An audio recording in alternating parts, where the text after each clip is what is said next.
రాయటూరి రామరాజు గారు ప్రతి ఎన్నికలోనూ కూడా నాకు ఎంతో వెన్నంటి ఉండి కుటుంబ శ్రేయోభిలాషిగా ఉన్న ఆయన అకాల మృతికి చింతిస్తూ ఒక 2 నిమిషాలు మౌనం పాటించడం. ఆఫీసులో ఉన్నప్పుడు పర్ డే 100 నుంచి 300 మంది వరకు కూడా ఆఫీస్కి వస్తూ ఉన్నారు. వాళ్ళకు ఉన్నటువంటి సమస్యలన్నీ కూడా మన దృష్టికి తీసుకొస్తూ ఉన్నారు.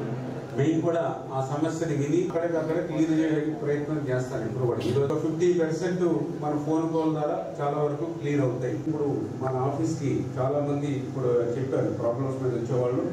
మనం వస్తున్నాం, వాళ్ళకి చెప్తున్నాం, కొన్ని క్లియర్ అయిపోతుంది, కొన్ని క్లియర్ అవ్వట్లేదు. అట్లా కాకుండా మనం ఏదైనా రిజిస్టర్ చేసి ఆన్లైన్ చేసుకుని అలా ఈరోజు ఎంతమంది మనకి ఏదైతే సమస్యను చెప్పారు, ఆ సమస్య ఏ డిపార్ట్మెంట్కి సంబంధించింది, అది ఎంతవరకు క్లియర్ అయింది, క్లియర్ అయితే హ్యాపీ, ఒకవేళ క్లియర్ అవ్వకపోతే దానికి రీజన్ ఏంటి, ఇవన్నీ చేస్తే కొంచెం సాటిస్ఫాక్షన్ లెవెల్ పెరుగుతుందని ఆలోచన.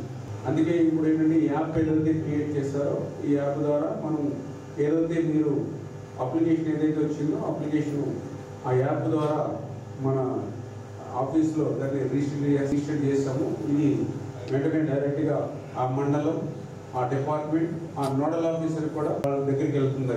ఏ డిపార్ట్మెంట్స్ ఎన్ని మన ఆన్లైన్లోనే ఏ డిపార్ట్మెంట్స్ ఎన్ని ప్రాబ్లమ్స్ వచ్చినాయి, ఎన్ని క్లియర్ అయ్యింది, ఎన్ని పెండింగ్లో ఉన్నాయి, ఎక్కడ క్లియర్ కాలేదు అనేది కూడా మనం కూడా వర్కౌట్ చేసుకుని మనం కూడా నేను కూడా కొంచెం అధికారులతో కూడా మాట్లాడడానికి అవకాశం ఉంటుందని చెప్పి ఇది మనం ఒక ప్రయోగాత్మకంగా ఒక కార్యక్రమాన్ని తీసుకుంటే పబ్లిక్కి ఇంకా మనం రెస్పాన్సిబిలిటీగా ఉండగలుగుతాం, సాటిస్ఫాక్షన్ లెవెల్ కూడా వాళ్ళకి పెంచగలుగుతాం అనే ఆలోచనతో దాన్ని కూడా ఈరోజు మనం లాంచ్ చేసి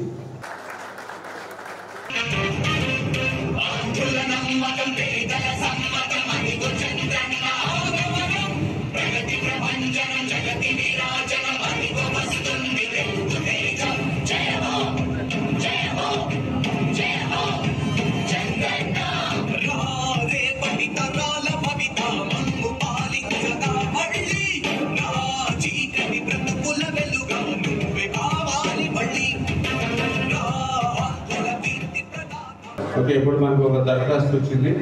ఇది వచ్చి పాపలు ఎవరైతే కూడా నోడల్ ఆఫీసర్ ఎవరైతే ఈఆర్ మనం ఎవరైతే పెట్టుకున్నామో డైరెక్ట్గా పంచాయతీరాజ్ పాలకొల్లు మండలం నోడల్ ఆఫీసరు వాళ్ళకి వస్తుంది, డైరెక్ట్గా వాళ్ళకి కనిపిస్తుంది. దీని మెసేజ్ కూడా ఇమీడియట్లీ ఇలా పలానా సర్వే పలానా నెంబర్ తోటి పలానా పిఆర్ డిపార్ట్మెంట్కి వెళ్ళిందని చెప్పి ఇప్పుడు మీరు ఏదైతే ఫోన్ నెంబర్ ఇచ్చారో ఆ ఫోన్ నెంబర్కి మెసేజ్ కూడా వస్తుంది. దాని తర్వాత వాళ్ళు మ్యాక్సిమం ఎంత తొందరగా పూర్తి చేసుకుంటారు తొందరగా పూర్తి చేసి అది క్లియర్ చేస్తారు. అప్పుడు మనం దాన్ని సాటిస్ఫాక్షన్ అవుతే ఈ ప్రాబ్లం క్లియర్ చేయండి చెప్పి మనం మళ్ళీ వాట్సాప్ మెసేజ్ పెడతాం. దాంతోపాటుగా వాళ్ళు ఏదైతే అడ్రస్ ఇచ్చారో ఆ అడ్రస్కి ఒక లెటర్ కూడా పోస్ట్ చేద్దామని అనుకుంటాం. ముఖ్యంగా మన ప్రభుత్వానికి మనకి మంచి పేరు వచ్చేటువంటి విధంగా ఆ నోడల్ ఆఫీసర్ కూడా, ఎందుకంటే బాధ్యత అంతా మీ మీద ఉంది, బాధ్యత తీసుకుని మనకి మరింత మంచి పేరు వచ్చేటువంటి విధంగా నోడల్ ఆఫీసర్స్ వర్క్